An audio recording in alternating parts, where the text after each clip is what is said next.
Este año se cumplen 200 años del natalicio, un 29 de marzo, de doña Margarita Maza.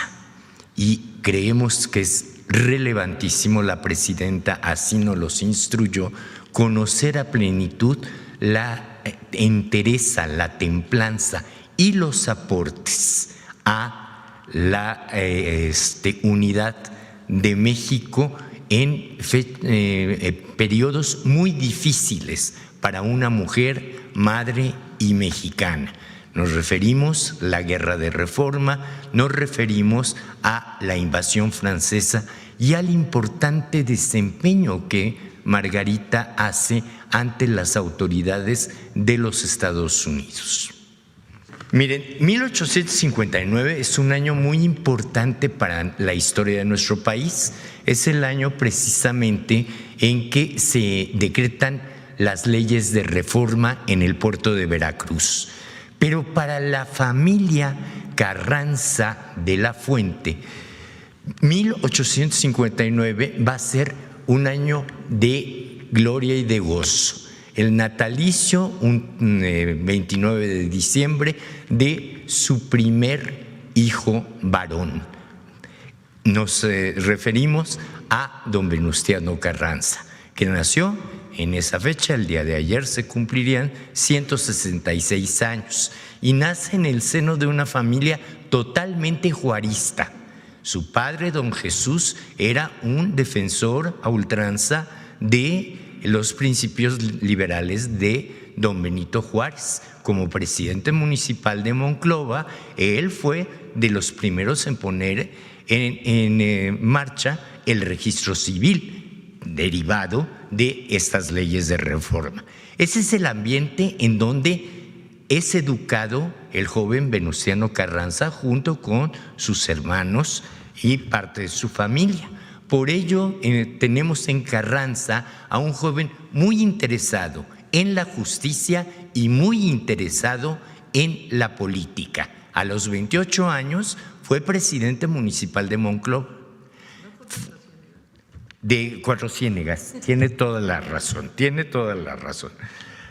A los 28 años fue presidente municipal de Cuatro Ciénegas, fue diputado local, luego fue diputado federal en 1992, fue senador por su estado natal, fue gobernador interino y conociendo la propuesta de Madero, entra a esas filas de la democracia y es electo gobernador de su estado en 1911.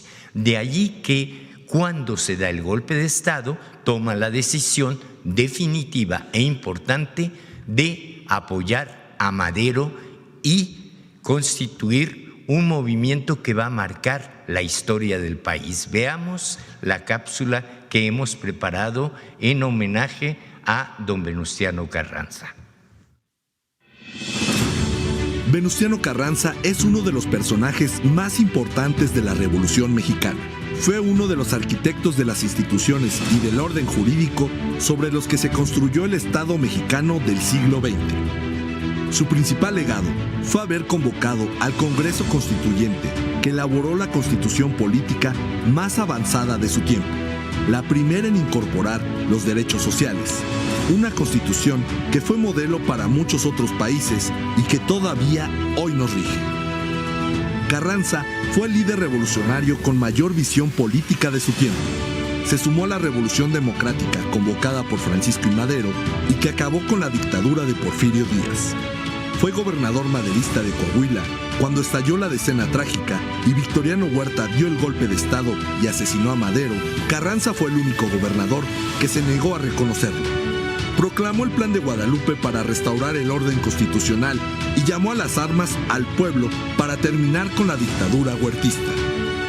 Formó el ejército constitucionalista y junto con las fuerzas villistas y zapatistas derrotaron a Victoriano Huerta. Tras la Convención de Aguascalientes, Carranza, junto con Álvaro Obregón, derrotaron la alianza de los ejércitos campesinos de Villa y Zapata. Después, se dio a la tarea de pacificar al país y convocó al Congreso Constituyente de 1916-1917, en el que los diputados redactaron una constitución con profundo contenido social, plasmado sobre todo en los artículos 3, que estableció la educación pública como gratuita, laica y universal; el artículo 27, que garantizó la reforma agraria y recuperó la soberanía de la nación sobre los recursos naturales; y el 123, que incorporó los principales derechos de las y los trabajadores mexicanos, como el salario mínimo, la jornada laboral de 8 horas y el derecho de sindicalización y de huelga. Venustiano Carranza proclamó la nueva Constitución y asumió la presidencia constitucional en condiciones extremadamente difíciles. El país estaba semidestruido. Después de 7 años de guerra civil, persistían rebeliones regionales. Estados Unidos y Alemania presionaban a México para que entrara a la Primera Guerra Mundial. Carranza mantuvo con firmeza la neutralidad de México ante la guerra, defendió la soberanía nacional y dio una de las lecciones más brillantes de política exterior de nuestra historia. Esos principios, conocidos como la doctrina Carranza, establecieron que todos los países son iguales y se deben respetar sus instituciones, leyes y soberanía, rechazando cualquier tipo de intervención extranjera en los asuntos internos de cada país. Carranza además tuvo una postura de avanzada en relación a los derechos de las mujeres. Impulsó los congresos feministas de 1916 en Yucatán, que demandaron la emancipación femenina, incluyendo igualdad jurídica, derecho al voto municipal y apertura laboral para mujeres, influyendo directamente en el Código Civil y la Ley de Relaciones Familiares, abriendo camino a la participación política y social de las mexicanas. El nacionalismo de Carranza, su dignidad y firmeza para defender la soberanía de México le dan un lugar especial en la historia nacional. Se lo da también haber dejado como legado una constitución moderna de profundo contenido social y democrático. Esa constitución, el nacionalismo y la defensa de la soberanía y la independencia nacional son principios que reivindican al humanismo mexicano. Gracias.